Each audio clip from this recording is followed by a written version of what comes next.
You've been sleeping on yourself. You've been sleeping on yourself real hard. Yeah, I know you overwhelmed. You probably feel like me. You got way too many talents. You don't know which one to pick. You don't know which one to go and take and run with, right? Just pick one. Pick one.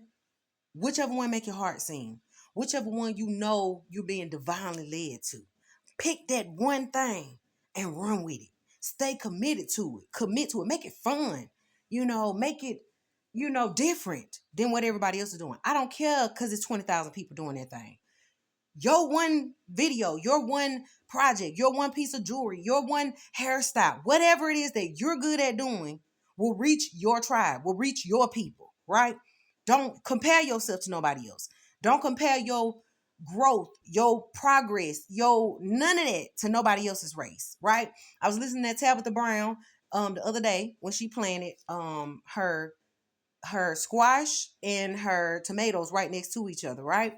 And her squash actually sprouted quicker than her tomato bush. So moral of the story is just because you was planting at the same exact time, same day, same time, does not mean you're going to grow the same day, same time. It's just like you got a friend and y'all both go put in an application at a job together, the same place. Y'all get an interview the same day, same time. Your friend or you might get hired before the other. That does not mean that you're less qualified or they're less qualified. It's just you got to wait your pace. You got to understand that everything works in divine order and divine timing, right? So at the end of the day, go and clean that desk off. Whatever desk that is that you used to work with, all that stuff, you was spending all them long nights doing that project, and you don't really want to put it down because you like, Lord, I done put so much work into it.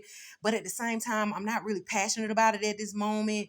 But I really don't want to just, put my passion aside. But at the same time, my energy just ain't there. And it got me procrastinating, Lord. I don't even want to even sit at the desk because the desk got so full and disorganized, or that office is so full and disorganized. And the only reason why I don't go in there is because it reminds me of what I haven't been doing. You get what I'm saying? And you have a lot of reasons why you ain't been working on that project. Probably because you need to take a break on it. It's okay. Sometimes we get burned out on doing the same thing over and over and over, especially when you've been putting in work and passion into stuff and you feel undervalued, unappreciated. People don't see your worth or whatever, and you putting all this energy into something and you're now losing a passion for it. Does not mean that you will never, you will disconnect from it forever or whatever. It's just that sometimes you need to take a break from it, and it's okay. It's all right. You tired. You tired of that thing. You tired of doing the same thing over and over and over and over and trying to get a different result. Change that thing up and do something different. Do something that's going to make you feel alive. That's going to make you be creative. That's going to make you want to get up and come and sit at that desk or come to that office every day. Or even come to your living room, because your living room could be your office. Whatever. At the end of the day, do what makes you feel good. There are people out here who are literally getting paid to do what makes them feel good. And not everybody just got to be a content creator or everybody getting rich tomorrow. No. You're going to have your up days. You're going to have your down days. Moral of the story is stay committed and do what makes you happy and do it without pay until you get paid. You get what I'm saying? That's how you know you really in your purpose. When you doing what you love, even when you ain't getting paid, you doing it without recognition. Because eventually you're going to get recognized. You get what I'm saying? And the only person you need to recognize you and your, progress is you. So right now, I need you to give yourself some grace. First of all, take some time, okay? Get some rest. Get you a good nap. Get you some good food. Get you a good bath, right? Reset yourself. Meditate. Pray. Take some time out. Go walk in the grass. Ground yourself. But then get your journal, right? Get your handy dandy notebook, okay? Go in that thing, because you probably been dealing with health issues, because you've been worried about that thing so hard. You've been in here stressing. You having chest pains. You having indigestion. You getting lack of sleep. You so stressed because you trying to figure out how you going to pay that bills. You trying to figure out where this next thing is going to come from. How you going to fix that car. How you going to get out of the place that you want to, you've been wanting to move out of for years. You've been trying to figure that thing out, and you just couldn't figure it out. But sometimes it's because our creativity be kind of clogged up in your chest. It's like you got to get that thing out. You dealing with stomach issues because your creativity blocked up in there. You got to unblock that thing. How do we unblock it, Seven? We write. We take our journal. right? Because yeah, you probably been talking to your friends, and your friends ain't help you. They're not giving you no good advice. You probably watching a ton of readings, and they're not giving you the advice that you need. And you probably looking for people to mentor you, but really you the mentor you need, right? So at the end of the day, take your pen and your paper, okay, and be vulnerable, be open. Talk to this book like you talk to your best friend. You get what I'm saying? Because it is your best friend. And guess what? It's the best friend that ain't gonna judge you, talk about you, talk down on you, give you bad advice. No, it's not. So at the end of the day, write until you feel better. Last night I wrote 13 pages, front and back.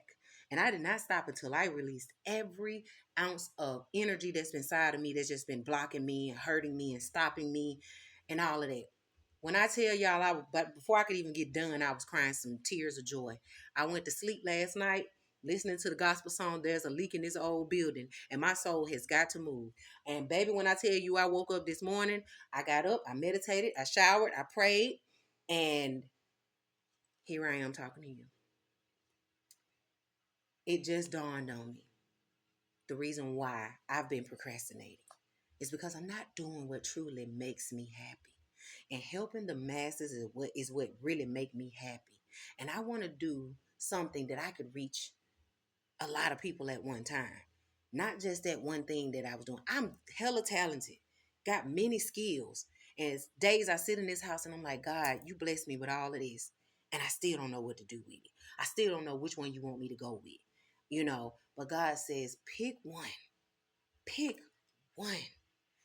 and run with that thing. Stick to it, commit to it, and run with it. Create you a healthy schedule with it. Don't wear yourself out. Don't burn yourself out. Be healthy with that thing. You feel me? Give yourself some breaks. Take some naps. Like I told you, find you something good to eat. Then come back to it. But do what make you happy. And if it ain't making you happy, then you ain't where you supposed to be. You get what I'm saying? So it just dawned on me to get on here and do this message. And I hope that this helped and this message reach the people that it need to reach. If you've been doing hair for 20 years and people know you for doing hair, they know you're good at it, but at the same time, it ain't paying the bills. At the same time, it's up and down with the economy because one minute the economy up, the next minute it's down. We're dealing with inflation. People can't even afford to get their hair done at this point, right? So now you're like, God, I'm passionate about hair, but at the same time, I'm losing my passion because it's not paying my bills, and it's not doing what it do right now.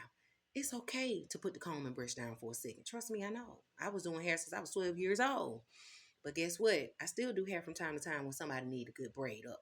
But at the end of the day, I know that it's not permanent. So I have other talents and other gifts that I be wanting to tap into and hone into, right? And I just been trying to figure out which one of them that I want to just step into and put my foot to the pedal to the metal and just go. And it just dawned on me today. It's speaking to people, letting people know you gonna make it. There is a light at the end of the tunnel. Okay? Now, just because you make that transition does not mean money gonna start flowing in overnight. Okay? So don't get your hopes up high. There's gonna be some times where you don't make no money, and there's gonna be times that the money busting you in the head. But either way, I still need you to keep a good attitude, a good energy, a good heart, all of that, and be grateful for the ups and the downs. But get in your throne, baby. Get where you happy at. Okay? Pack up that other stuff and put it up for a second. And then maybe you can kind of blend that in with your new, project or whatever you're doing. But as of now, take a break on what you've been pushing off, what you've been putting away from, what you've been procrastinating from. Put that up. Get some rest and then tap into your new thing. Yeah, that's the message. I love y'all. Peace and love.